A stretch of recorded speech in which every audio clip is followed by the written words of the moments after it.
چې په دغه میدان کې په هر محاذ باندې په هر لور باندې فتح د دغه ملنګانو د شکست د دغه کافر او باطلو د ان شاء الله.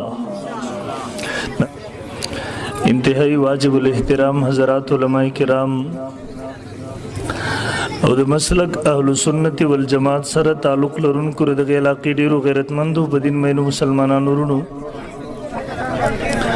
زمونږ استاسو د غنۍ جلسو پروګرام سر قرآن مجید د ختم پروګرام دی سما شمانو د الله رب ذوالجلال مقدس کتاب ته په خپلو سینو کې ځای ورکړی دی د رب د عظیم کتاب په خپلو سینو کې محفوظ کړی دی. محترمو دا قسمه پروګرامات د دغه ماشومانو د هغوی د والدینو د تسلی دپاره او نورو مسلمانانو ته ترغیب ورکولو دپاره منعقد کیږي. محترمو دې وخت کې تاسو نظر واچوئ دنیا کې وګورئ د حق او د باطل په منځ کې یو معرکه ګرمه ده. د حق او د باطل په منځ کې یو کشمکش جاری دی. یو طرف ته اهل کفر ولاړ دي یو طرف ته اهل باطل ولاړ دي.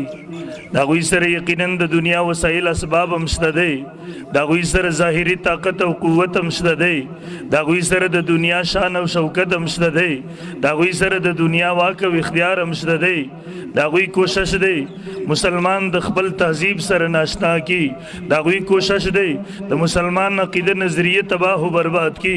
د هغوی کوشش دی مسلمان د علماء حق نه لري پاتې کی. د مسلمان تعلق د مدرسې سره ختم شي. د مسلمان تعلق د دیندارو خلکو سره ختم شي.